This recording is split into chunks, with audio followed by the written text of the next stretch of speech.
നമ്മുടെ ഭക്തവത്സല ഉണ്ടല്ലോ, ആ കണ്ണനവരക്കാരിയുടെ ഇപ്പൊ ഭർത്താവല്ലാത്ത ഇപ്പൊ കൂടെ ഇരിക്കുന്ന സെറ്റപ്പ് സ്റ്റെപ്പിനി ഭർത്താവ് ഉണ്ടെന്നൊക്കെയാണ് ചേച്ചി പറയുന്നത്.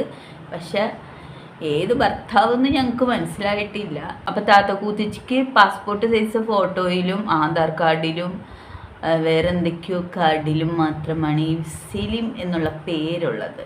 അപ്പം അതിൽ മാത്രമാണ് ആ ഭർത്താവ്, ബാക്കിയൊക്കെ സെറ്റപ്പുകളാണ്. നമ്മുടെ ലസിത പാലക്കിൽ ഒരുപാട് പേരുടെ പേര് ചേർത്തിട്ട് ഇന്ന ആളാണോ എന്നൊക്കെ ചോദിക്കുന്ന കേട്ടു. ഭക്തവത്സലയായ കണ്ണനവരക്കാരി വെച്ചിരിക്കുന്ന സെറ്റപ്പിൻ്റെ ആളിപ്പോൾ കല്യാണം കഴിക്കാനൊക്കെ പോവാണ് കേട്ടോ, അങ്ങനെയൊക്കെ പറയുന്ന കേട്ടായിരുന്നു. അപ്പം ഏത് ഗതികെട്ടവളാണോ ഇവനെയൊക്കെ കല്യാണം കഴിക്കാൻ പോകുന്നത് എന്ന് എനിക്കറിയില്ല. ഈ കുടുംബത്തേക്ക് ആരെങ്കിലും പെണ്ണ് കൊടുക്കുമോ? ചിലപ്പോൾ പെണ്ണ് കൊടുക്കുമായിരിക്കും, കാരണം ഇതിലും കച്ചറ ഫാമിലി വേറെ കാണുമായിരിക്കും. ഇത്രയും കച്ചറ ഫാമിലിക്ക് ചേർന്ന ഫാമിലി ആയിരിക്കും ചിലപ്പോൾ, പറയാൻ പറ്റൂല. അല്ലെങ്കിൽ എവിടെന്നെങ്കിലും സെറ്റപ്പാക്കി, കാരണം ഇവർക്ക് മൊത്തത്തിലൊരു സെറ്റപ്പ് ടച്ചാണ്. അപ്പം ഇവളിപ്പോൾ സെറ്റപ്പാക്കി വെച്ചിരിക്കുന്നത് ഇവൾക്കിടെ ഭർത്താവിൻ്റെ തന്നെ ഒരു ബന്ധുവാണ്, ഏകദേശം ഒരു അനിയനൊക്കെ ആയിട്ട് വരും ഭർത്താവിൻ്റെ, ഇവളുടെ അല്ല കേട്ടോ. അപ്പം പിന്നെ സെറ്റപ്പ് ആക്കുന്നതിൽ കുഴപ്പമൊന്നുമില്ലല്ലോ. അപ്പോൾ ആ സെറ്റപ്പിനെ ഇപ്പം വേറൊരു സെറ്റപ്പിനെ അന്വേഷിക്കുന്നുണ്ട്. അത് ചിലപ്പോൾ നാട്ടുകാരെ എങ്ങാൻ ബോധിപ്പിക്കാനായിരിക്കും, കാരണം നമ്മളടക്കം പറയുന്നുണ്ടല്ലോ. അപ്പം ചിലപ്പോൾ നാട്ടുകാർക്കിടെ കണ്ണിൽ പൊടിയിടാനായിട്ട് വേറൊരുത്തിനെ എന്താ പറയുക സെറ്റപ്പ് ആക്കുന്നതാണ്. ആ പെണ്ണിൻ്റെ ഒരു കാലക്കേട്, സമയദോഷം എന്നല്ലാതെ ഒന്നും പറയാനില്ല. ഇത്തരത്തിലുള്ള ഒരു ഊളേനെയൊക്കെ കെട്ടിക്കഴിഞ്ഞാൽ എന്താകും അവസ്ഥ എന്നാണ് ഞാൻ ചിന്തിക്കുന്നത്. ഒരേ സമയത്ത് 2 ഭാര്യ, അടിപൊളി. ഒന്ന് രാത്രിയുടെ മറവിലും ഒന്ന് പകൽ വെട്ടത്തും. ഒന്ന് രാത്രിയുടെ മറവിൽ മീൻസ് നമ്മുടെ കണ്ണനവരക്കാരി പുള്ളിക്കാരത്തിക്ക് പ്രത്യക്ഷത്തിൽ പാസ്പോർട്ട് സൈസ് ഫോട്ടോയിൽ ഒരു ഭർത്താവ് ഉണ്ട്, അതുകൊണ്ട് ഇവൻ സെറ്റപ്പാണ്. അപ്പം അവള് എന്ത് ചെയ്താലും പകൽ വെളിച്ചത്തിൽ ഭർത്താവാണെന്ന് അംഗീകരിക്കൂല. എന്നിട്ട് നമ്മളെയൊക്കെ ചേർത്ത് ഇങ്ങനെ പറഞ്ഞുകൊണ്ടിരിക്കും. ശരിക്കും പറഞ്ഞാൽ ഈ ഭക്തവത്സല കണ്ണനവരക്കാരി കൂട്ടിക്കൊടുപ്പിൻ്റെ ഉസ്താദാണ്. അവളുടെ കൂടെ ഇരിക്കുന്ന അവളുടെ സെറ്റപ്പ് സ്റ്റെപ്പിനിക്ക് നമ്മൾ റിയാക്ഷൻ വീഡിയോ ചെയ്യുന്നവരെ കൂട്ടിപ്പറയുന്ന ശരിക്കും ഒരു കൂട്ടിക്കൊടുപ്പല്ലേ ഇത് ആ ഭക്തവത്സല കണ്ണനവരക്കാരി ചെയ്യുന്നത്. അവള് ഇന്നലെ പനിച്ച് വിറച്ച് തുള്ളി ഇരുന്നിട്ട് ഐസ്ക്രീം ഊമ്പുന്നത് കണ്ടു. അവനാണെങ്കിൽ ഊമ്പാൻ മേടിച്ചു കൊണ്ടുപോയി കൊടുക്കുന്നു. 1, 2, 3 ഊമ്പുന്നാണ് അവൻ പറയണത്. അപ്പം ഈ ഊമ്പിയാണ് അവളുടെ വായത് ഇത്രയും കീറിപ്പോയതെന്നാണ് ഷെഫീന ബീബി പറയുന്നത്. ഇത് ഞാൻ പറഞ്ഞതല്ല കേട്ടോ, ഷെഫീന ബീബിയുടെ വീഡിയോയിലുണ്ട്, നിങ്ങൾ പോയി കാണണം. അപ്പം അത് ശരിയാണെന്ന് എനിക്കും തോന്നിയിട്ടുണ്ട്. കാരണം അമ്മാതിരി കീറി വന്നിട്ടുണ്ടെന്നേ, അജാതി കീറിയാണ്.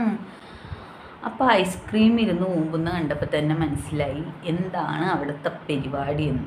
വലിയ വെല്ലുവിളിയൊക്കെ നീ എല്ലാവരെയും നടത്തുന്നുണ്ടല്ലോ. ഷെഫീന ബീബീനെ നീ ഞൊട്ടിയോ? അതാണ് എനിക്ക് ചോദിക്കാനുള്ളത്. നീ ഞൊട്ടിയോ? നീ ഇത്രയും ദിവസം എവിടെയായിരുന്നു? നീ ഒളിവിലായിരുന്ന? നീ ഇപ്പൊ കൂണ് മുളച്ച പോലെ പൊങ്ങി വന്നിട്ടുണ്ടല്ല. അടിച്ചിരുത്തും എന്ന് പറഞ്ഞാൽ അടിച്ചിരുത്തും. നീ തന്തയ്ക്ക് പിറന്നവനാണെങ്കിൽ, നീ അണ്ടിക്ക് ഉറപ്പുള്ളവനാണെങ്കിൽ, നീ മൊണ്ണേ, നീ തൃശ്ശൂരങ്ങാടിയിലോട്ട് വാ, നിന്നെ വെല്ലുവിളിക്കുകയാണ്. നീ തൃശ്ശൂർക്ക് വരുന്നുണ്ടെന്ന് പറഞ്ഞ് വെല്ലുവിളിച്ചവനല്ലേടാ നീ. മൊണ്ണയുടെ വേട്ടാവളിയാ. എന്നിട്ട് നീ വന്നില്ലല്ലോ. നീ ആണാണെങ്കിൽ, നീ അണ്ടിക്ക് ഉറപ്പുള്ളവനാണെങ്കിൽ നീ തൃശ്ശൂർക്ക് വാടാ. അപ്പൊ കാണാൻ നിനക്ക് ആണുങ്ങളെ. അല്ലാണ്ട് നീ അവിടെ ഇരുന്നുകൊണ്ടില്ല അവളുടെ പിൻബലത്തിൽ ഞൊയ് എന്ന് പറയുന്ന പോലെ എല്ലാ കാര്യങ്ങള്. വേട്ടാവളിയാ നീ. ഷെഫീന ബീബീനെ വല്ല ഞൊട്ടിയോ? പണി പോയോ? നിന്റെ KSRTCയിലെ പണി പോയി. എന്നിട്ട് നീ എന്താ പറഞ്ഞ് KSRTCയിൽ ഇനി പോണില്ല, അതാണ് മറ്റതാണ് മറിച്ചതാണ് പറഞ്ഞു വിട്ടതല്ലേടാ നിന്നെ KSRTCന്ന്. അത് കഴിഞ്ഞിപ്പോ നിന്നെ ആരെങ്കിലും പ്രൈവറ്റ് ബസ്സിൽ കയറ്റുന്നുണ്ടോ? എന്തുകൊണ്ടാ? ഷെഫീന നിന്റെ പണി തെറിപ്പിച്ചോ? നിനക്ക് ഏതെങ്കിലും ബസ്സിൽ ഇനി കോഴിക്കോട് ജോലി കിട്ടുവോ? അപ്പം ഇങ്ങനെ വണ്ടിയൊക്കെ സ്വന്തമായിട്ട് എടുത്ത് ഓടിക്കേണ്ട വരും ജോലി വേണമെങ്കിൽ, കേട്ടല്ല. അപ്പം വേട്ടാവളിയാ ഊളെ, നിനക്ക് അണ്ടിക്ക് ഉറപ്പുണ്ടെങ്കിൽ നീ തൃശ്ശൂർക്ക് വാ. ഇവിടെ ആണുങ്ങളുണ്ട്, നേരിട്ട് കാണാമെന്ന് പറഞ്ഞിട്ടുണ്ട്. എനിക്ക് വരാൻ പറ്റുമെങ്കിൽ നീ ഡേറ്റ് അറിയിക്കട്ടാ. നിന്റെ അനിയൻ വലിയ മേച്ചിൽ വീരനാണ് എന്നാണല്ലോ പറഞ്ഞു വരുന്നത്. നീ തൃശ്ശൂർക്ക് നിന്റെ അനിയനെയും കൂട്ടി വാ. ഇവിടെ തൃശ്ശൂർ മേയാൻ പറ്റിയ നല്ല പിള്ളേരുണ്ട്, നമുക്കൊന്ന് മേഞ്ഞ് നോക്കാം. നീ വരാൻ പറ്റുമെങ്കിൽ വാ, ഡേറ്റ് നീ അറിയിക്കേ. തീരെ പല്ലൊക്കെ തേച്ചിട്ട് വന്ന് ലൈവിൽ ഇരിക്കടാ. നിന്റെ പല്ല് കണ്ടിട്ട് അറച്ചിട്ട് വയ്യ. പട്ടി പോലും കഞ്ഞളം കുടിക്കാത്ത മോന്ത. പല്ലൊക്കെ പോയി ഒന്ന് ക്ലീൻ ചെയ്യണമെന്ന് അറി. നിനക്കും നിന്റെ അനിയനും മേയാനുള്ള പിള്ളേര് കൊയിലാണ്ടിയിൽ ഉണ്ടാവുള്ളൂ. പക്ഷെ നീ ആണുങ്ങളെ കണ്ടിട്ടുണ്ട? ആണുങ്ങളെ കാണണമെങ്കിൽ നീ കണ്ണൂർക്കൊന്നും നീ പോകണ്ട. നീ കണ്ണൂര് ഇരിക്കണ അവരെ ഒന്നും നീ വെറുതെ വെല്ലുവിളിക്കണ്ട. നീ ധൈര്യം ഉണ്ടെങ്കിൽ അണ്ടിക്ക് നിന്റെ അനിയന്റെ അണ്ടിക്ക് നിന്റെ അണ്ടിക്ക് ഉറപ്പുണ്ടെങ്കിൽ നീ തൃശ്ശൂർക്കൊന്ന് ഇറങ്ങടാ. തൃശ്ശൂർ വന്ന് നീ ഒന്ന് മേഞ്ഞു നോക്ക്. അപ്പറിയാം നിനക്ക് മേയാൻ അറിയോ ഇല്ലയോന്ന്. നീ തൃശ്ശൂർക്ക് വാടാ. 1-2 മാസം മുമ്പ് നീ തൃശ്ശൂർക്ക് വരൂന്ന് പറഞ്ഞിട്ട് ഇതുവരെ എത്തിയില്ലേ? അതാ ചോദിക്കാനുള്ളത്. തൃശ്ശൂർക്ക് വരാനുള്ള കൊതി പൂതി നിന്ന. എടാ വേട്ടാവളി, ആ വേട്ടാവളിച്ചി ആ കൂത്തിച്ചിയുടെ മുമ്പിൽ ഇരുന്ന് ഫോണിൽ കൂടെ ഡയലോഗ് അടിക്കാനല്ലാണ്ട് മേയാൻ അറിയാമെങ്കിൽ നീ ഇങ്ങടെ ഇറങ്ങി വാ തൃശ്ശൂർക്ക്. പിന്നെ ഞാൻ ഇത്രയും പറഞ്ഞെന്ന് കരുതി ഞങ്ങളെ ഒന്നും അനിയനെ വിട്ടിട്ട് ഒന്നും ചെയ്യിപ്പിച്ചേക്കരുതിട്ടാ. അല്ലടാ, നിന്റെ അച്ഛൻ നിന്റെ അമ്മേനെ 2ാമത് കൊണ്ടുവന്നെന്ന് പറഞ്ഞ് ശരിയാണ്? അങ്ങനെ എല്ലാരും പറയണ്ടല്ല. പിന്നെ നിന്റെ അമ്മയുടെ സ്വഭാവം ഗുരുവായൂർ അമ്പലനടയിൽ കിടന്ന് ആ വിളിച്ചപ്പോ തന്നെ മനസ്സിലായി നിന്റെ അമ്മ എത്തരക്കാരിയാണെന്ന്. നീ കോഴിക്കോട് കൊയിലാണ്ടിയിലൊക്കെ നീ ആരുടെ തെണ്ടി? നീ ആണുങ്ങളെ കണ്ടിട്ടുണ്ടാ? ആണുങ്ങളെ കാണണമെങ്കിൽ നീ തൃശ്ശൂർക്ക് വന്നോ? നീ ഒന്ന് വരുമോ തൃശ്ശൂർക്ക് എന്തെങ്കിലും? അല്ല, എനിക്കറിയാൻ പാടിട്ട് ചോദിക്കുക. നീ വരുമോ? സാധാരണ ഒരു 3.5 മണിക്കൂർ മതി. 2 മാസം കഴിഞ്ഞു വരൂന്ന് പറഞ്ഞിട്ട് വന്നില്ലേ നീ? എടാ നാറി, ഈ ലൈവിലിരുന്ന് തള്ളാനായിട്ട് നിന്നെ പോലെ 100 എണ്ണം ഉണ്ട്. അപ്പൊ നിനക്ക് പിൻബലം തന്നിട്ട് ഒരുത്തി അവിടെ ഇരുന്ന് പറയിപ്പിക്കുന്നതല്ലേ? നീ അവളുടെ ഇഷ്ടത്തിന് അവിടെ ഇരുന്ന് ആടാണ്ട് നിനക്ക് ധൈര്യം ഉണ്ടെങ്കിൽ നീ നേരിട്ടിറങ്ങ്. അതാണ് പറയാനുള്ളത്. നീ കണ്ണൂർക്കൊന്നും പോകണ്ട. നീ നേരെ തൃശ്ശൂർക്ക് പോരെ. നിന്നെ ഇങ്ങോട്ട് ക്ഷണിക്കുകയാണ്.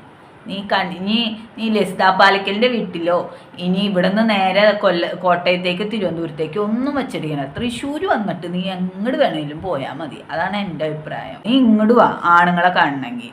നീ അണ്ടിക്ക് ഉറപ്പുള്ള ആണാണെങ്കിൽ നീ തൃശ്ശൂർക്ക് വാടാ. അതാ പറയാനുള്ളത്. അല്ലാതെ നിന്നെ പോലെ പെണ്ണുങ്ങളുടെ പിൻബലത്തിൽ ഇരുന്നിട്ട് ഊച്ചാളിത്തരം പറയുന്ന വേറെ ആണുങ്ങളും ഇഷ്ടം പോലെ ഉണ്ടെന്നാറി ഞാനിവിടെ തൃശ്ശൂർക്കാര് ആണുങ്ങളെ സെറ്റാക്കിയിട്ടുണ്ട്. നീ പറ്റുമെങ്കിൽ നീ വായോ, മേഞ്ഞു നോക്കാം. നീ താത്തയുടെ മുമ്പിൽ കിടന്നിട്ട് ഊളത്തരം പറഞ്ഞ ആളാവാതെ നീ ഇറങ്ങി കളിക്കടാ. നിന്നെ ഷെഫീന ബീബി വെല്ലുവിളിച്ചില്ലേ? നീ പോയില്ല. ഷെഫീന ബീബി ഇരിക്കുന്ന സ്ഥലത്തേക്കെല്ലാം പറഞ്ഞിട്ട് നീ പോയില്ല. അത്തിച്ചിക്ക് ഭർത്താവിനെ ഗൾഫിലേക്ക് പറഞ്ഞു വിട്ടിട്ട് നിന്നെ കൂടെ കിടത്തിയിട്ട് ഈ കൂടെ കിടക്കണ താത്തിച്ച് കൂത്തിച്ചിയുടെ മുമ്പിൽ ഇരുന്ന് ആളാവാതെ നീ അവളുടെ മുമ്പിലിരുന്ന് നാട്ടിലെ പെണ്ണുങ്ങളെ തെറി പറഞ്ഞിട്ട് നീ ആളാവാതെ നീ പുറത്തോട്ടിറങ്ങി വന്ന് കളിക്കട. നീ പുറത്തിറങ്ങി കളിക്കട ചെറ്റെ. അപ്പൊ ചെറ്റെ, നിനക്ക് നട്ടലുണ്ടെങ്കിൽ ചെറ്റെ ഞാൻ വീണ്ടും നിന്നെ വെല്ലുവിളിക്കാണ്, ചലഞ്ച് ചെയ്യാണ്. നിനക്ക് നട്ടലുണ്ടെങ്കിൽ നിന്റെ മുന്നിൽ കിടക്കണ ആ സാധനമില്ലേ അണ്ടിക്ക് ഉറപ്പുണ്ടെങ്കിൽ നീ തൃശ്ശൂർക്ക് വാ.